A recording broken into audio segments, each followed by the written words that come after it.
Aš pirmą kartą parūkiau cigaretę, kai man buvo 4 metai. Kuo nuožmiau diegia ideologijas, tuo pas normalius žmonės yra didesnė atmetimo reakcija, ne? Mes dabargi vėl matom, mums vėl kiša ideologijas, ne? Jau visai kitokias ten. Genderiai, transgenderiai, formeriai, transformeriai. Pas mane politika prasidėjo kaip kalnų slidinėjimas. Aš nuo kalno viršaus važiavau žemyn. Per radiją aš girdžiu, kad mane prezidentas patvirtino vidaus reikalų ministru. Aš net fiziškai nežinau, kur ministerija randasi. O Jėzau.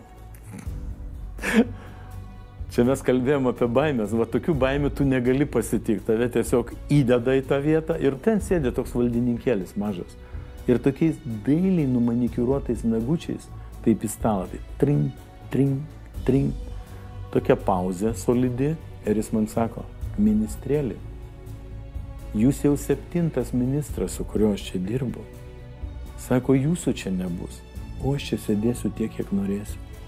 Labai didelė vertybė yra pamatyti savo pavyzdžių, kaip veikia žmonių laužimo sistema, kuri veikia tobulai. Tobulai. Tiesiog tos lavonus sudeda į miškovežius ir išveža.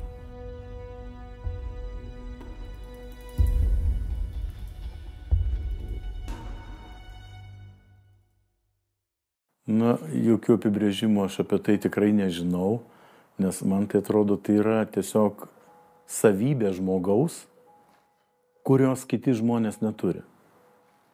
Ir jinai gali būti labai skirtinga. Aš visai nesenai vienam pokalbį minėjau, kad, pavyzdžiui, Šustauskas, toks amžinatilsi, jisai dideliai grupė žmonių buvo lyderis, ar ne? Bet turbūt dar didesnė grupė žmonių buvo, kurie jisai niekada nebūtų lyderis. Tai čia žodžiais turbūt apibrėžto yra neįmanoma. Tai yra natūraliai įsikristalizuoja lyderiai įvairiose situacijose. Ir tau nereikia žinot, kad ant to žmogaus užklijuotas lyderio taikinys. Tu tiesiog tą pajauti, tai pasimato ir jeigu tu juo patiki, tai jis ir yra tavo lyderis. Yra buvę man daug situacijų, kur formaliai kolektyve, tarkim, lyderis yra vienas, bet visada yra neformalus lyderis. Ir aš atsimenu, kai mokiausi magistrantūroje, tai mano tema buvo organizacijų psichologija, tai yra darbo grupė, jos ten mikroklimatas ir taip toliau. Ir va ten buvo labai įdomu, nes aš iš tikrųjų pats viską dariau tyrimus, buvo labai įdomu stebėti, kokia vyksta kova tarp formalaus lyderio ir neformalaus lyderio. Ir 9 atvejais iš 10 neformalus lyderis laimi. Todėl, kad jisai natūraliai evoliucionuoja į tą, skirtingai nuo žmogaus, kuris pastatytas į postą.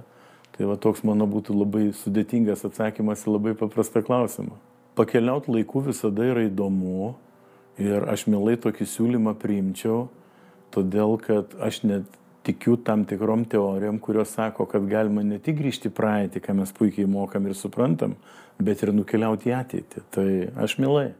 Vienas ryškiausių mano gyvenimo įvykių, tai man buvo, kurį aš puikiai prisimenu, man buvo turbūt 3 metai ir aš sugalvojau padaryti tokią automobilių kaip ir servisą, savo žaislinių automobilių servisą.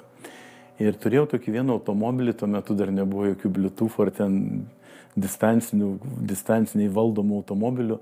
Ir buvo tokia pas mane iš kažkur atsiradus mašinas tokia kaip viela ir jinai važiuodavo ten, čia toks vairiukas buvo, nu žodžiu. Ir aš paėmiau, nutraukiau tą vielą ir įkišau į rozetę. O tai va, paėmiau ir įkišau abu galus į rozetę. Tai va čia mano turbūt pats ryškiausias prisiminimas iš vaikystės. Ir tada aš supratau, kad ne viską reikia išbandyti gyvenime, kas norisi. Nes tam tikri išbandymai tau gali sukelti rimtą pavojų. Toliau kitas mano labai įdomus prisiminimas yra vėlgi iš vaikystės, kurį aš nešuosi iki dabar. Aš pirmą kartą parūkiau cigaretę, kai man buvo 4 metai. Tai buvo mano gimtadienis ir tais gūdžiais tarybiniais laikais buvo tokia kaip ir norma, kad nuo stalo vyrai pakyla ir eina į virtuvę parūkyti. Ten atsidaro langą, užsidaro duris, ten vyriškos kalbos. Nu ir kadangi aš buvau solenizantas, aš atėjau su vyrais parūkyti. Ir aš paprašiau tėčio, sakau, tėtė, aš irgi noriu parūkyti. Jisai sakė, gerai. Jisai mane labai teisingai auklėjo iš tikrųjų, ką aš po to supratau gyvenime. Jis paėmė cigaretę, tuo laiku ten dar su filtrais cigarečių turbūt nebuvo, čia buvo kokie 5 metai praeito šimtmečio, dieve, kaip senai. Jis man uždegė kažkokią, nežinau, ten Aurora kažkokią cigaretę, buvo tokiam žaliam pakelį su laivu. Ir sako, imk, rūkyk. Aš paėmiau tą cigaretę, įsidėjau į burną ir nieko nėra, jokio efekto. Jis man sako, ne, tu patrauk, tu normaliai patrauk, kaip įkvėpė. Ir aš patraukiau. Ir tai buvo mano pirmas ir paskutinis gyvenime parūkymas. Toliau bėgant metams tų prisiminimų yra iš tikrųjų labai daug ir kažkokius išskirti yra labai sudėtinga, todėl kad tam tikrose nuotaikose, tam tikrose vibracijose, kai tu būni, tau išplaukia vieni prisiminimai, kai tu būni kitoj nuotaikoje, kitoj vibracijoje, tau išplaukia kiti prisiminimai. Pavyzdžiui, man vienas yra labai svarbus prisiminimas, kur aš jį matau dabar, tai jisai įvyko kokiais 2004, gal 3 metais, prieš daug jau metų. Mano sūnus žaidė krepšinį Žalgirio dublerių komandoje. Kartu su Jonu Mačiuliu, Pauliu Jankūnu, Mantu Kalniečiu, ten daug tų pavardžių buvo. Ir jisai buvo komandos kapitonas ir mes dalyvavom tokiam, aš važiavau kartu su komanda pasiėmęs atostogas, nes pažinojau visą Žalgirį, buvau tenai dirbęs. Ir ten buvo toks jaunimo turnyras ir finalą Kauno Žalgirio dubleriai žaidė su Barcelonos jaunimu. Ten irgi daug pavardžių visokių buvo žinomų. Ir kai atrodė neįmanoma, jie nulaužė tos Barcelonos dublerius, juos laimėjo ir prieš juos laimėjo tokią didžiulę taurę. Tai vat aš tada atsimenu pirmą kartą, tai mano sūnui turbūt buvo kokie 18 metų gal, kad iš jo išaugo vyras. Vat kai aš mačiau tą kovą, tą žaidimą, ten jis įmetė, kaip dabar atsimenu, Paulius Jankūnas įmetė 41 taškas, sūnus mano 28 ir po tų rungtynių jisai atėjo su manim pasisveikint ir tai jau buvo kitas žmogus. Tai ne tas buvo, su kuriuo mes pusryčius valgėm viešbutį. Vat kažkaip šitas momentas man visada eina atminty, jisai likęs, jisai turi savo specialią vietą ir labai džiaugiuosi savo ryšių su sūnum, nes man tai yra vertybė begalinė. Vėliau tų, žinot, visokiausių buvo labai momentų įdomių, apie kuriuos aš nežinau. Ne visus, aišku, galima pasakoti, čia yra normalu. Bet, pavyzdžiui, vakarienė pas Ispanijos karalių, jo rūmose. Aš su Lietuvos delegacija, būdamas vidaus reikalų ministru, važiavau į oficialų vizitą su prezidentu Adamkum pas Ispanijos karalių. Ir aš dalyvau vakarienėje, kurią matydavau tik tai filmuose. Didžiulė salė, kokie 200 žmonių, stalas ten per visą menę. Šalia groja Madrido simfoninis orkestras, kitoj patalpoj, tai yra gyva muzika. Karalius sėdėjo nuo manęs už kokių, nežinau, 4 gal 5 kėdžių, nes ten pagal hierarchiją visi susodinti. Ir tai buvo momentas, kai aš norėjau savęs išžinyti ir pagalvoti, čia su manim taip vyksta. Tai tokių epizodų yra labai daug. Paskui buvo vienas momentas, kai man teko galimybė, aš kadangi labai bijau skraidyti, tai aš išbandžiau skrydį naikintuvų, nes turėjau tokią galimybę, nenoriu čia pasakoti detalių, nes kažkas gali paskui darbo netekti. Čia buvo labai senai. Ir tai irgi buvo įspūdis man visam gyvenimui, nes turbūt mažai žmonių yra, kurie turi tokią galimybę paskraidyti naikintuvų ir man tai buvo tikslas koks – įveikti savo skrydžio baimę. Nes aš laikausi tokios nuostatos, kad jeigu tu kažko bijai, tu turi nueiti ir pasitikti tą baimę. Ir paaiškėja, kad ten nėra jokios baimės. Kaip kompiuterinėse žaidimuose būna, ten tu su kažko kovoji ir jisai subyra į tokius gabaliukus. Tai va taip su mūsų baimėm. Man teko gyvenime daug skraidyti tuo metu ir aš tikrai paniškai bijodavau skrydžių. Aš suprantu, kad viskas gerai, lėktuvas yra saugiau negu automobilis, visa tai yra gerai, bet kai tu sėdi tam cigarę, tu matai tos virpančius sparnus tenai pro iliuminatorių tą, nėra man ten to saugumo jausmo. Ir va tas išėjimas pasitiktos baimės, viskas, aš dabar galiu sėsti ir skristi, kur reikia. Kitas dalykas, tai yra ir kiti būdai. Aš, pavyzdžiui, esu su parašiutu šokęs, irgi bijodamas aukščio. Ir aš kaip dabar atsimenu, tai buvo gimtadienio dovana man, vėlgi mano sūnaus, mano tuometinė draugė sakė, aš irgi noriu, nes aš tai tikrai nenorėjau, aš galiu pripažinti, bet tiesiog sūnus padovanojo, kaip aš dabar pasirodysiu prieš savo vaiką, kad aš esu grybas, ane? Ir skridau aš su to, kilau į 4 kilometrų aukštį, šokau su instruktorium. Ir tas jausmas, kai tu sėdi ant lėktuvo to krašto, kojas jau pakabinės, va taip kaip dabar buvo Liepos 5 diena, su sportiniais bateliais ir tarp tavęs ir žemės 4 kilometrai gryno oro. Įdomus tas jausmas, bet paskui tas minutės kritimas, minutės ilgio, aš turiu video, tai matavau ten 53 sekundės. Tai yra kažkas nepakartojama. Vien dėl to verta pabandyti. O paskui, kada įsiskleidžia parašiutas ir tu matai, tas čia Pociūnų aerodromas buvo prie Kauno, tas visas Nemuno kilpas, ta visa grožį vasaros dienos, čia yra kokios baimės. Kokios baimės. Mano šeima buvo labai tradicinė. Šeimos galva buvo mama. Tėtis jai leido šitą rolę prisiimti, nes tėtis mano buvo toks labai geras žmogus iš tikrųjų, visiškai turbūt skirtingai nuo manęs, nes aš nesu toks geras žmogus. Jam neegzistavo blogi žmonės. Ir jisai šitą bandė mumis skiepyti, kad vis tiek, jeigu jis ten toks blogas, bet ten kažkas jame vis tiek yra gero. O mama mano buvo tokia, jinai tokia struktūrizuota, labai kaip karininkas. Tai pagrindė mūsų auklėjo mama. Ir mane, ir brolį mano.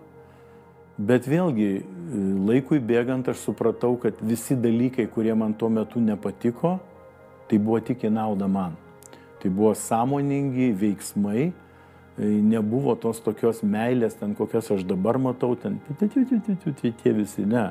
Aš atsimenu, mažiukas dar buvau, tėčio paklausiau, kas čia, ten toks didžiulė kažkokia mašina stovė. Ir jis man sako, čia autogreideris. Gerai, ir aš tą žodį atsimenu visą gyvenimą. Jokių ten dididį, pipipi, ten bzbzbz, va taip mūsų auklėjo labai konkrečiai, labai. Kitas dalykas, šeimoje buvo labai svarbios tradicijos, tai mes visada švęsdavom visokias kalėdas, kūčias, Velykas, Joninės, nes mano amžinatilsė būdų tėvai, tėtis buvo Jonas, mama Janina, tai Joninės čia būdavo šventė visam namui. Ir man labai smagu, kad tos tradicijos dabar jau yra perduotos mano į sekančią kartą. Tai aš paėmiau tas tradicijas ir jas atidaviau. Tai aš tą laidininko vaidmenį atlikau ir man tai labai patinka, ypač matant mūsų laikais, kaip tas vertybės vis bando išmušt. Tai iš mano šeimos linijos jų tikrai niekas neišmuš. Dar kai iš vaikystės prisimenu, pavyzdžiui, manęs nekontroliuodavo tėvai. Aš lankiau krepšinį, aš pats susidėdavau aprangas, aš pats skalbdavausi, aš pats žinojau grafikus, kada važiuoti treniruotės, kada į varžybas. Tarkim, aš turėjau mokyklą iš tokio, tuo metu buvo tokia liaudės švietimo skyrius, kur visos mokyklos buvo jam pavaldžios, tai aš iš to liaudės švietimo skyriaus buvau gavęs raštą, kad aš galiu pamokas lankyti laisvų grafikų, nes aš buvau didžiulė krepšinio žvaigždė mokykloje. Aišku, nieko iš manęs po to nesigavo, nes aš į mokslus nukrypau labiau negu į sportą. Bet tuo metu aš turėjau tokią galimybę ir aš vis tiek to nepiknaudžiaudavau. Aš eidavau į pamokas, aš galiu drąsiai pasakyti ir bet kuris mano klasiokas tą patvirtins, aš nesu gyvenime nei vieną pamoką pavėlavęs.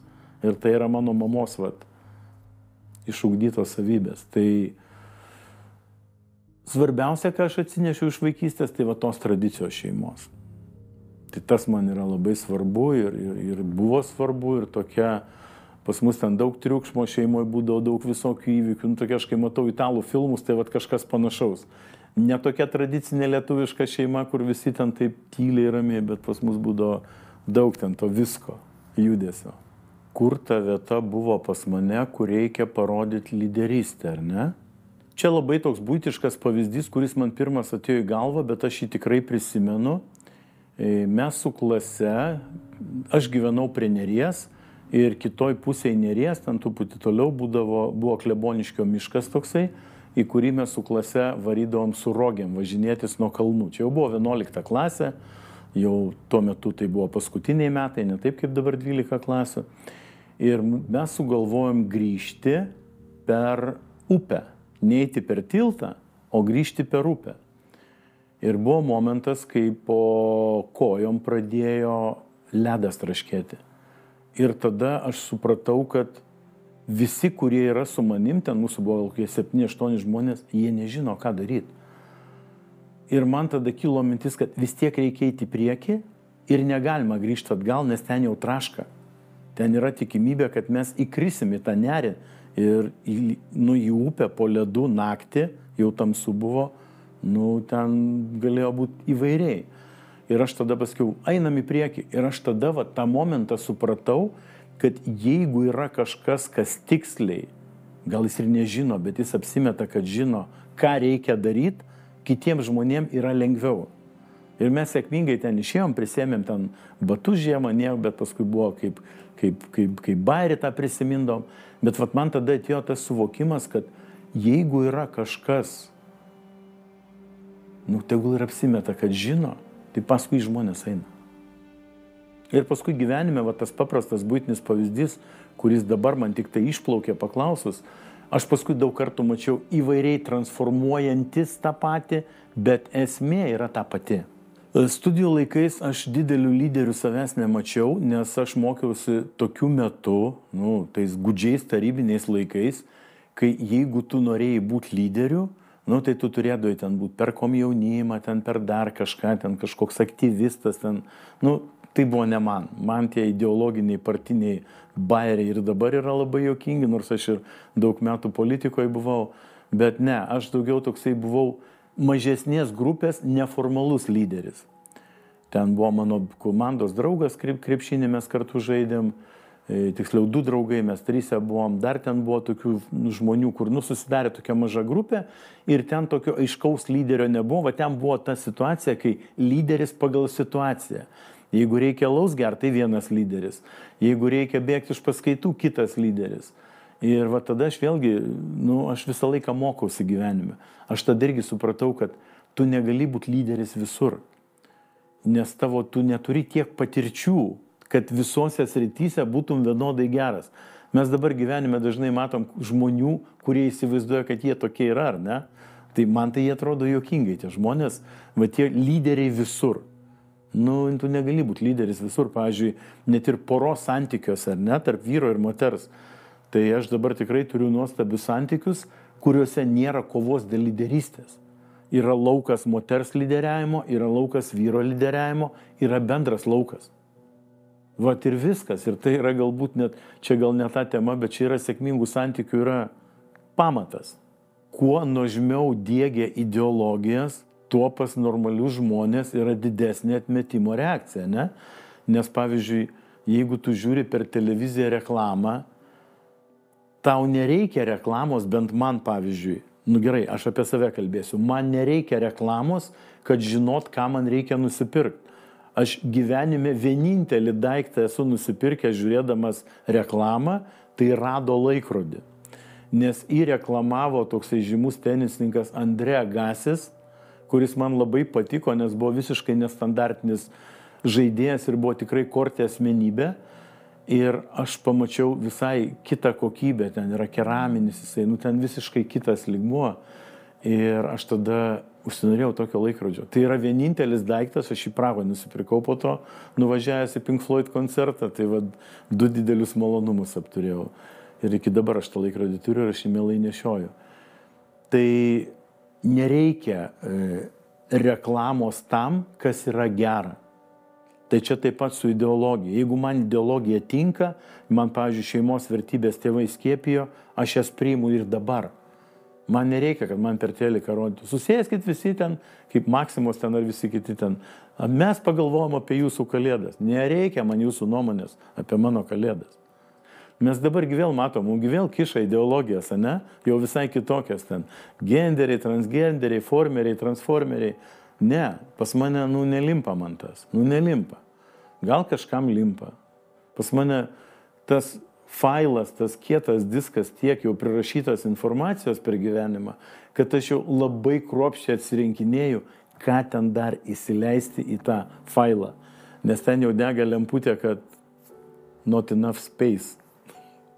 Verslas. Už savo verslų pradžią aš irgi esu dėkingas tėvam.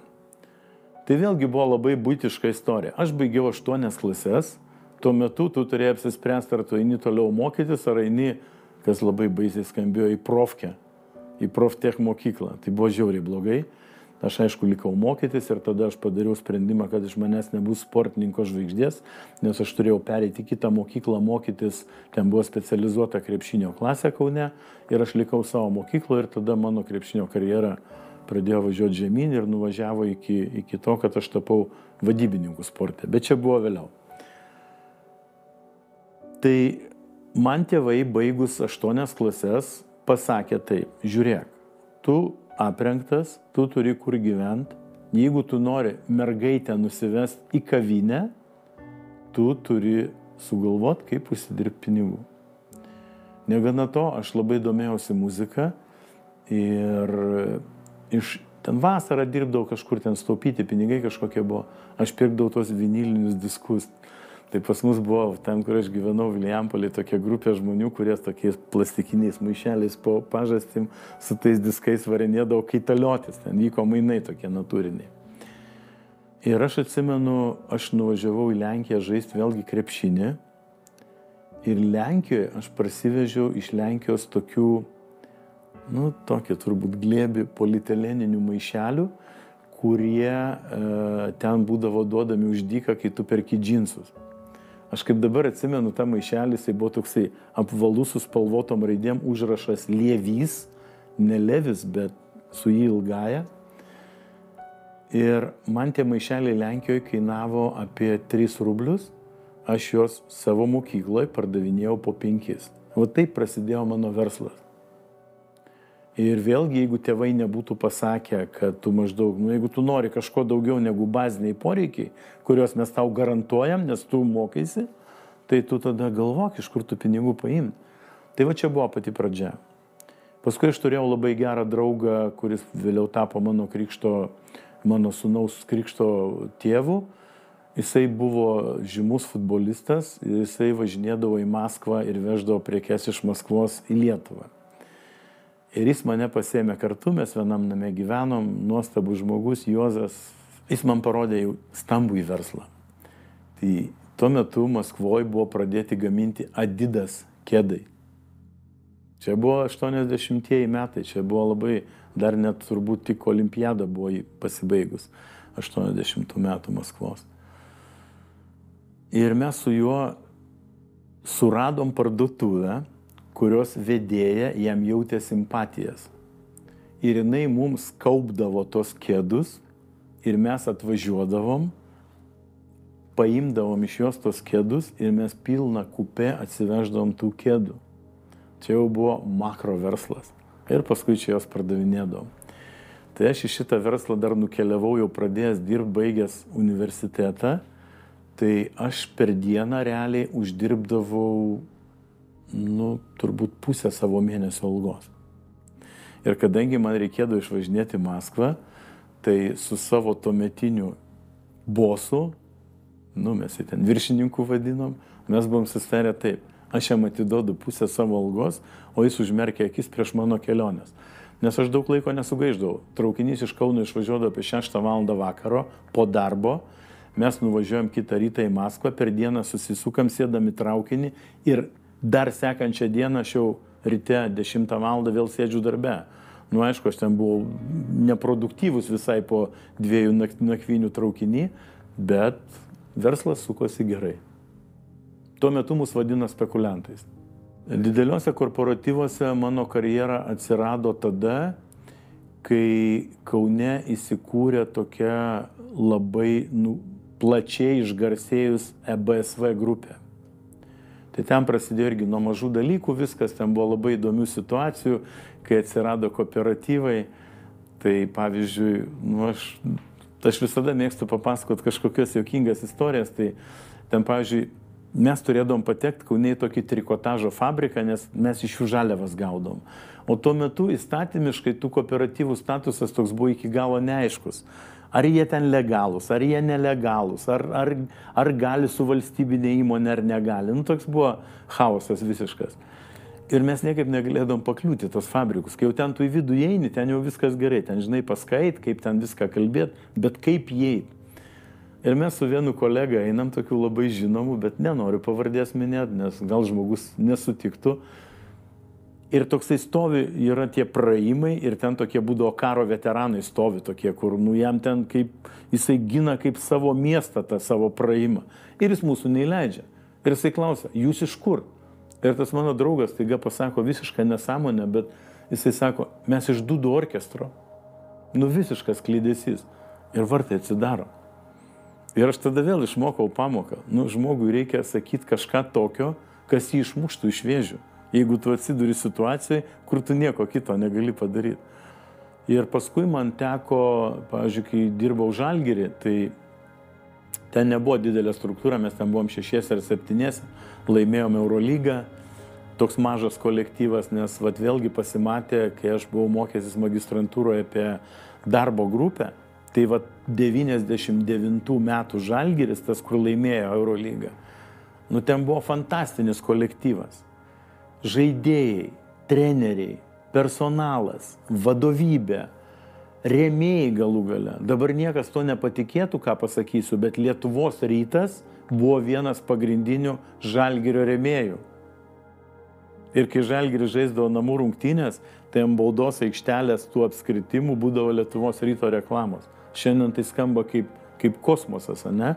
Bet va ten buvo tokia gera sinergija, kad tikrai nesu didžiausių biudžetų, komanda nuėjo iki finalo, į Miunchene laimėjo Eurolygos taurę ir po to vyko vakarėliai šaunus ir taip toliau, ir taip toliau. Tai va, po to mane vienas iš savininkų, nu jau jie buvo užsisvaigę ten skaičiuose ir pinigų prašymuose, o aš buvau vienas iš tų, kuris buvo atsakingas už pinigų surinkimą ir bendravimą su žiniasklaida. Čia buvo tokios gretutinės pareigos, kurios skaitėsi visai nesvarbios, nes tuo laiku tai ir nebuvo pakankamai svarbu, taip kaip dabar yra, kada nesvarbu, ką tu padarai, o ką apie tave parašo, bet tada buvo kitaip, tada reikėjo dar ir kažką padaryti. Ir mane nusiuntė į Lietuvos Telekomą su prašymu paremti Žalgirio komandą. Aš surašiau tekstą, atnešiau tam vienam iš savininkų tą lapą ir sakau, tu įrašyk čia pats dabar skaičių. Ir jis įrašė skaičių, kur aš sakau, aš nevešiu tokio lapo, man gėda. Sakė, vežk, viskas bus gerai. Nu, aš nuvežiau tą lapą, ten skaičius buvo įrašytas kosminis. Net šiais laikais tai būtų kosminis skaičius. Nu, bet mes Eurolygos čempionai, ne? Ir aš susitinku su tokiu žmogum, kuris buvo tarpininkas tarp tuometinio Telekomo vadovo Tapijo Parma, toksai buvo legendinis suomis, o ten buvo toksai estas, Romanas vardas jo buvo. Aš jam paduodu tą lapą, sako, gerai, aš jam nunešiu. Skambina jisai man po kelių dienų tas Romanas ir sako, su tavim Parma nori susitikti. Nu, okei, aš atvažiuoju į susitikimą, čia buvo Vilniuje toks restoranas 3 draugai, labai fainas, kurio dabar nėra. Mes su juo susitinkam tam restorane, aš ateinu, jisai sėdi ir sako, aš norėjau pamatyti tą žmogų, kuris išdrįso man tokį skaičių atvežti Paramai. Nu, man susitraukė viskas iš baimės, galvoju, kas dabar bus. Ir sako, aš tave kviečiu į darbą, aš noriu tokį žmogų turėti savo komandai. Tai va taip aš atsidūriau Telekome, kur man buvo vėl nauja mokykla. Tai buvo tarptautinė kompanija su visai kitom žaidimo taisyklėm, su visai kitokiu požiūrį į žmogų. Ten vadovas buvo absoliutus lyderis, tas Tapijo Parma, ir vat grįžtant į pradžią prie lyderystės, tai man sekėsi ta prasme, kad aš virš savęs, nu tu vis tiek nesi dievas tam 7 lygmenį, tu visada virš savęs kažką turi. Visada buvo protingesnis už mane žmogus, iš kurio aš galėjau mokytis. Tai aš buvau toksai mažesnis lyderis, bet virš savęs visada turėjau tokį kaip tas, pavyzdžiui, pats Tapijo Parma, ar paskui vėliau politikoje Viktoras Uspaskichas, kur ten mes galim įmylėti, galim nemylėti, bet kad jis yra lyderis, tai iš to nieks net mes. Ar ten, pavyzdžiui, Algirdas Brazauskas. Politika. Nu, politika, kaip ir daug kas mano gyvenime, buvo atsitiktinumas. vėlgi susijęs su krepšiniu, nes pas mane krepšinis eina per visą gyvenimą nuo pat 5 klasės tokia raudona gija. Lietuvos Telekomas turėjo labai stiprią moterų krepšinio komandą. Ir jinai net žaidė moterų Eurolygoje ir net yra, man atrodo, ar ne 2 kartus 3 vietą iškovojęs. Ir buvo įkurta tokia moterų krepšinio lyga, kurios prezidentu tapo Viktoras Uspaskichas. Tuo metu jisai buvo Seimo ekonomikos komiteto pirmininkas, jeigu aš gerai pamenu, čia 2004 metai buvo ta kadencija, jisai buvo su Paulausku ten vienoj partijoje. Nu ir vis tiek jisai jau buvo asmenybė, aš tuo metu dar man Seimo nariai, tai ten buvo, vau, kažkas tokio. Nu ir vienam tokiam renginys jisai priėjo prie manęs ir sako, žiūrėk, sako, aš kuriu partiją, gal tu nori į politiką, aš buvau moterų komandos dar plus be visų kitų savo pareigų, ten ryšių su visuomenė departamentas, ten moterų krepšinio komandos prezidentas. Nu taip skamba labai jau, bet taip skambėjo. Nu ir mes su juo pradėjom kalbėti ir taip aš atsidūriau politikoje. Vat vėlgi per krepšinį visai netikėtai, be jokių intencijų ten dalyvauti. Ir aš nepraėjau į Seimo rinkimus, pagal sąrašą, nes vienmandatėje Kaune aš likau antras, Kaune tuo metu viską laimėdavo konservatoriai, ten galėdavai ar mane, ar bulvių maišą pasodinti, vis tiek konservatorius laimėtų. Ir aš per sąrašą irgi nepraėjau, nes nebuvo tiek vietų. Ir tada aš papuoliau dirbti vyriausybę, kas buvo žymiai geriau negu būti Seime. Tai va toks buvo mano kelias į politiką ir skirtingai nuo daugelio žmonių pas mane politika prasidėjo kaip kalnų slidinėjimas. Aš nuo kalno viršaus važiavau žemyn, nes aš pirmą pabuvau ministro, po to 2 kadencijas Kauno tarybos narių. Kas įvyksta? Aš sėdžiu Kaune Presto kaviniai, geriam kavą su draugais, atrodo panašiai kaip dabar. Ir žiūriu, man skambina Viktoras Uspaskichas. O čia jau vyko dėlionės formavimas, aš čia niekur nepapuolęs, jau kaip ir ne politikoje, bet ten paskui kažkokias pareigas vis tiek tau turbūt kažkas duos, nes ten, tai žinot, kai valstybės tarnyboje vyksta, taigi ten visi visus savus ten sustato, mes visi žinom, kaip tai vyksta. Skambina man Viktoras ir sako, žiūrėk, tu už 2 valandų turi būti Seimo frakcijoje ir mes tave siūlom į vidaus reikalų ministrus. Va taip tai atrodė. Ką aš net kostiumo padaraus namuose neturėjau, kad nuvažiuoti į Seimą, nes mano stilius nuo kostiuminio yra pakankamai nutolęs. Aš greitai į dušą nusiskutau barzdą, susiradau ten kažkokį kostiumą, ir nuvariau į tą Seimo frakciją. Ir bevažiuojant į Vilnių per radiją aš girdžiu, kad mane prezidentas patvirtino vidaus reikalų ministru. Aš net fiziškai nežinau, kur ministerija randasi. Nežinau, kur yra Šventaragio gatvė, nežinau, kur yra ministerija, nes ašgi buvau kaunietis. O Telekomas tai yra Savanorių prospekto pradžioje ir aš važinėdavau kiekvieną dieną į darbą ir atgal, tai mano Vilniaus žinios baigdavosi ties Žemaitės sankryža su savanoriais. O Jėzau. Čia mes kalbėjom apie baimės, tokių baimių tu negali pasitikti, tave tiesiog įdeda į tą vietą ir tu sėdi joje. Ir tada vėlgi, grįžtant prie pasakos apie Bebenčiuką, tau padeda žmonės. Nes tu atsiduri visai, nežinomoje aplinkoje, niekada gyvenime ir dar tokiam aukštį, tikrai tai yra aukštos pareigos.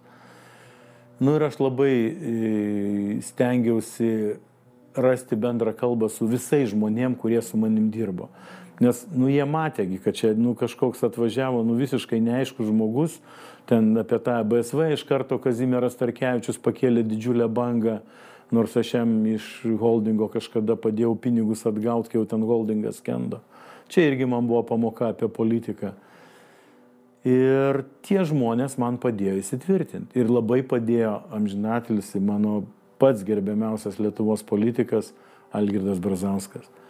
Aš atsimenu, pas jį nuvažiavau į kabinetą dar prieš patvirtinimą į vyriausybę čia Vilniuje. Jisai taip žiūri mane, sako, blemba laikai atėjo, vaikai ministrais tampa. Man tuo metu buvo 43 metai. Sakau, taip jau atsitiko. Sako, žiūrėk, tu papuoliai į žiauriai sunkią ministeriją, ją vadina Madrido dvaras, nes ten labai daug intrigų. Ir sako, tu pusę metų sėdėk ir stebėk. Ir nedaryk jokių skubių sprendimų. Tai va tie žmonės, kurie buvo virš manęs, šalia manęs, jie man labai padėjo, ir aš išplaukiau. Patirtis dvejopa iš tikrųjų, nes tai yra toks jausmas, kai tu buvai užlipęs į Everestą ir po to tau reikia lipti į Šatrijos kalnus visokius. Labai sunku save užmotyvuoti. Tai vienas dalykas. Čia, manau, daugam taip atsitinka. Aš matau ir Seimo nariai, kurie po to neranda vietos iš Seimo išėję. Nors vyriausybė man yra gerokai aukščiau negu Seimas, iš tikrųjų jau vien tol, kad Seimo yra 141, o vyriausybė ten priklausomai nuo ar konservatoriai valdžio ar ne konservatoriai reikia energetiką atskirti nuo ūkio ministerijos, kad Kreiviui duot pareigas, tai ten 14, 13, 15 žmonių, tai vis tiek jau yra kitaip. Tai vat viena patirtis buvo ta, kad labai sunku po to save užmotyvuoti kažkokiem kitom veiklom, bet tas su laiku praeina, nes laikas gydo visas žaizdas. Kita patirtis yra, kad bent man buvo, jeigu tu susirenki teisingą komandą ir dirbi su jais taip, kaip norėtum, kad dirbtų su tavim, tu gali kosminius laivus leisti į kosmosą. Jokių problemų nėra, nes visada yra žmonės, kurie yra kompetitingi, kurie žino, ką daryti. Dažniausiai tokiuose pareigose būnant, jiems reikia netrukdyti daryti tai, ką jie moka daryti. Kai man, pavyzdžiui, sakiau, gerai, jūs sakykit, ko iš manęs reikia, nes, ką ašgi nežinau.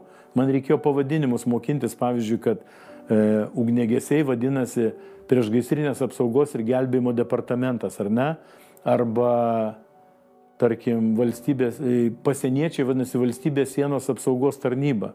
Tai čia reikia išmokti dar tos pavadinimus visų pirma.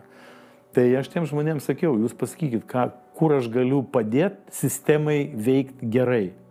Sakė, žiūrėkit, mes viską padarysim, mums reikia politinio stogo iš Seimo ten įstatymams visokiems, kurie reikalingi taip toliau. Nes nereikia pamiršti, kad tuo metu Lietuva tik buvo įstojus į Europos Sąjungą ir norėjo papulti į Šengeno erdvę. Ir ten mes turėjom tam 2 metus ir tam reikėjo masę labai svarbių darbų padaryti.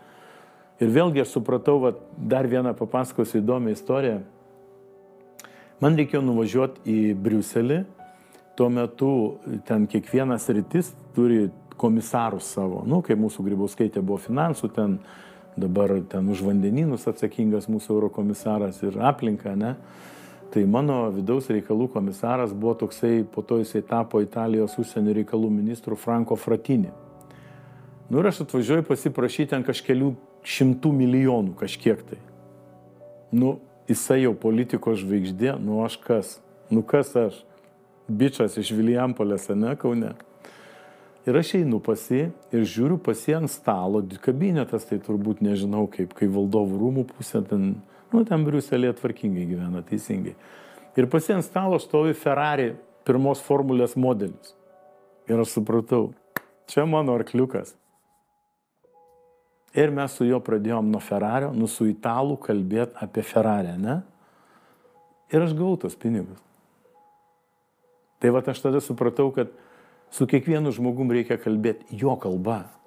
Kada tu jį sušildai, kada tu parodai, kad tau įdomu, kuo jisai gyvena, nes tu atvažiavai pasiprašyti, ne? Tai kas ten tie keli šimtai milijonų šiandienai? Ar yra skirtumas tarp milijonų ir 100 milijonų? Nėra. Todėl, kad kai mes mokėmės aritmetiką, mums sakė, lygties teisingumas nepriklauso nuo skaitmenų dydžio. Tai algoritmas pinigų valdymo visada yra tas pats. Skirtumas yra tas, kad versle pinigus reikia uždirbti. Politikoje, gal čia dėkim daug taškį. Nes matom dabar stadiono situaciją, ne, kaip Vilniaus politikai plėšia odą nuo savęs už brangiausią pasaulį stadioną vienai sėdimai vietai. Aš nežinau, ar 18 000 vietų yra, kur pasaulyje pastatyta už 100, beveik už 200 milijonų. Turbūt ne. Versle tu turi uždirbti pinigus. Ir versle nėra nereikalingų žmonių. Tuo tarpu politikoje ar viešajam tam gyvenime, valstybės tarnybos, pažiūrėkit, kiek yra visokių VŠI, NVO, fondai, ne fondai.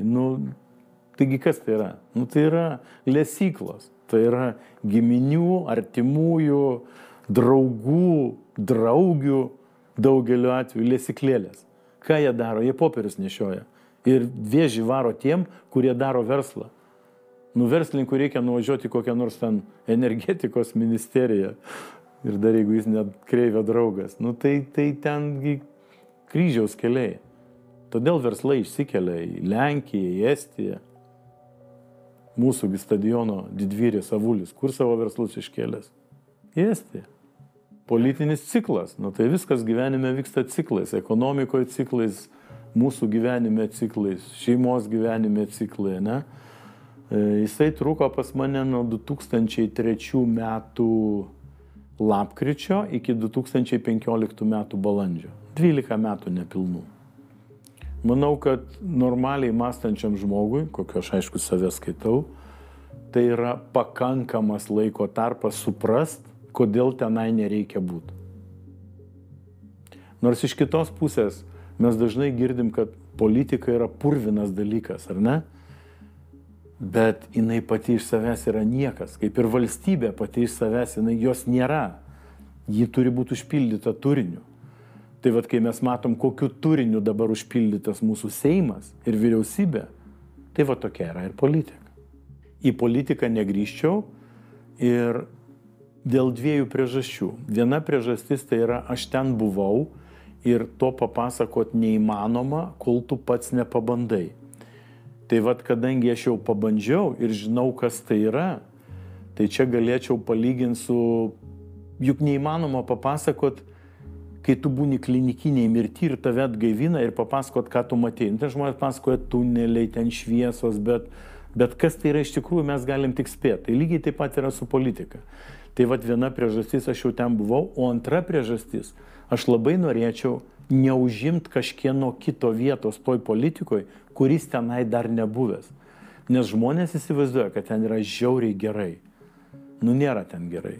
Jeigu tu turi kažkokią įdiegtą per kartas vertybių sistemą, jeigu tu esi idealistas bent kažkiek, jeigu tu tiki, kad tu kažką gali padaryti, tai tu nieko negali padaryti.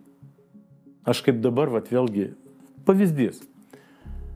Vienas žmogus vidaus reikalų ministerijoje aiškiai neatitiko savo funkcijų, bet turėjo labai daug stogų ten. Pas socdemų stogas, pas konservatorius, visur stogai, vien stogai. Ir aš jam sakau, aš noriu, kad jūs išeitumėt iš darbo. Nes sakau, man jūs netinka, tik komando, pareigos buvo pakankamai aukštos. Ir aš kaip dabar matau tą vaizdą. Čia aš sėdžiu gale tokio ilgo stalo, ministras toks labai svarbus, o ten sėdė toks valdininkėlis mažas. Ir tokiais dailiai numanikiūruotais nagučiais, taip į stalą, tai tring, tring, tring. Tokia pauzė solidi ir jis man sako, ministrėlė, jūs jau 7. ministras, su kuriuo aš čia dirbu. Sako, jūsų čia nebus, o aš čia sėdėsiu tiek, kiek norėsiu. Ir va čia yra esmė valstybės tarnautojo. Aš nežinau, kaip yra dabar, bet tuo metu buvo taip. Jo negali atleisti iš darbo. Jeigu tu jį atleidi iš darbo, tai tada jisai ten papuola į kažkokį rezervą, iš kurio tik tai gali paimti žmogų į kitą darbą, tu negali ten iš lauko, kažkokia nesąmonė. Man iš verslo atėjus tai buvo toks klėdesys. Aš ir po šiai dienai to nesuprantu. Gal dabar yra kitaip. Čia mes kalbam apie 15-20 metų atgal. Kitas dalykas, pa žmonės, mąstymas yra visai kitoks. Apie lyderystę mes kalbame, ne? Aš kiekvieną dieną gaudavau ten krūvą raštų, aš pažiūriu tos raštus, maždaug jau po pusės metų supratau, kam kurį raštą nukreipti, nes ministras pats tai nieko nedaro, jisai tik ministras. Ir pavyzdžiui, aš matau, kad yra klausimas, kurį galima įspręsti šiandien. Ir aš nusiunčiu tą ir vieną dieną nėra atsakymo, antrą dieną nėra atsakymo, trečią dieną nėra atsakymo. Šitas žmogus, tai kur tas raštas? Jis taip žiūri į mane, bet taip natūraliai nustebęs. tokio nustebimo nesuvaidinsi. Ir sako, taigi mes dar turim 20 darbo dienų. Ir paskui man parodė, pas juos yra ten tokios plastikinės, tokios kaip būna kanceliarinėse prekėse lentynos ir ten pagal datas. Tai jisai, jam atėjo tą dieną, jisai pasiėmė, kam jau 20 dienų suėję darbo, pasižiūrėjo, tuos patvarkė, o visi kiti guli toliau. Vėlgi sakau, nežinau, ar taip yra dabar, bet tai iš mano patirties. Čia ne man. Kokių lyderio savybių prireikė? Tiesiog sunku įvardintas savybės, nes aš kaip ir minėjau, jos keičiasi situacijose. Kiekvienoje situacijoje reikia kitų savybių. Kartais reikia garsiai kalbėti, kartais reikia protingai tylėti. Jeigu svarbiausia savybė, nuskambės labai keistai, meilė žmonėm. Lyderis turi mylėti savo žmonės. Aš, tarkim, dirbau telekome, tam pačiam, su skandinavais. Ir pas mane buvo 26 pavaldiniai, kurių didesnioji dalis buvo moteris. Ir man buvo vėlgi pamoka, kad moteris yra, jeigu jinai yra tau lojali kaip vadovui, tai jinai padarys viską, ką reikia ir tu gali davęs užduotį pamiršti ją. Daugumoje atveju, ne visada taip. Bet tu turi nepamiršti, kad moteris, jinai turi šeiminį gyvenimą, jinai turi vaikus, kurie serga, kuriuos reikia į mokyklą nuvežti, kuriuos reikia ten, nežinau, kartais gal tiesiog apkabinti, pabūti ilgiau. Tu negali žmogaus rėminti, kad tu 8 valandą turi stovėti čia įsitempus. Nes ateina diena, kai tau reikia pasakyti, gal tu gali ateiti šeštadienį padaryti, nes mes nespėjom kažko padaryti. Tai čia yra tas, principas. Jeigu tu, tai ir tau. Tai čia man yra pagrindinė lyderio savybė. Mylėti žmonės, kuriems tu esi lyderis. Aš net žmogus. Todėl, kad į tai telpa labai daug dalykų. Tu esi fizinis kūnas, tu esi mąstanti būtybė, tu esi asmenybė, tu esi tėtis, tu esi sūnus, tu esi partneris. Čia labai daug. Ir sudėt tik, tai man atrodo kaip pasiteisinimas. Kol tu kažko negali padaryti, jeigu tu ten negali, tarkim, perlipti per save kažkokioj vietoje, išskyrus, aišku, vertybinius dalykus. Ten aš niekada neperlipinėjau. Bet pavyzdžiui, pakelt purviną žmogų, nuo gatvės, kur tau nemalonu gal prie jo liestis. Tai tada gali sakyti, aš tik žmogus, ne, aš negaliu. Ne, tai čia ne man. Aš sakau, aš tai esu net žmogus. Šiandien aš esu tokioj situacijoje, kad virš manęs nėra valdžios. Tai lyderis man šiandien, į ką aš orientuojuosi, čia vėlgi turbūt nuskambės labai keistai, bet aš kai kalbu, tai kalbu atvirai, o kai nekalbu, tai nekalbu visai. Tai man šiandien lyderis yra visatos dėsniai, kur aš per savo ilgį, 63 metai gyvenimą, suprantu, kad koks bebūtų virš tavęs lyderis, kažkas yra dar virš mūsų visų. Tai dabar aš jau pradedu jausti tą be fizinio žmogaus tarp savęs ir visatos jos lyderystę, jos logiką, harmoniją. Ir būkim bėdni, bet teisingi bausmės pagal nuopelnus, užtarnautus. Tai nežinau, turbūt su metais ateina toks dalykas, kad tau sunku labai susirasti lyderį, kuris atitiktų tuo met tavo lyderio suvokimą. Tai tada tu išplauki kažkur į platesnės erdves. Man, pavyzdžiui, labai mėgstu vaikščiot gamtoj, tai man ten yra tokia harmonija, taip viskas gražiai sudėliota. Pavasaris, ruduo, medžiai pražysta, medžiai skleidžiasi, medžiai miršta, medžiai miega, vėl gyvūnai lygiai taip pat, kol neateina žmogus su Ikėjos pjūklais į tą mišką, kuris tada nei pražysta, nei numiršta, tiesiog tos lavonus sudeda į miškovežius ir išveža. Nieko nedaryčiau kitaip. Nieko nedaryčiau kitaip. Net ir tamsiosios mano biografijos dėmės, apie kurias labai mėgsta kalbėti mano nedraugai, man yra pamoka. Tai man yra ne tik pamoka, kad tu turi suprast, kad galima tavo kažkokį tekstą, poelgį išvartyti visai ne taip, kaip tu su žmogum, su kuriuo tu kalbi, tą priimi arba atiduodi. Ir kitas dalykas, tai labai gerai, labai didelė vertybė yra pamatyti savo pavyzdžių, kaip veikia žmonių laužimo sistema, kuri veikia tobulai. Tobulai. Tai vat kiekvienas įvykis geras, blogas, bet čia vėlgi geras ar blogas, čia yra tik mūsų patirtis, ar ne? Mūsų požiūris. Nėra gerų ir blogų įvykių. Tai kiekvienas įvykis yra pamoka. Tai jeigu tu priimi kaip pamoką, viskas ok. Jeigu tu priimi kaip nelaimę, tai čia tavo problema.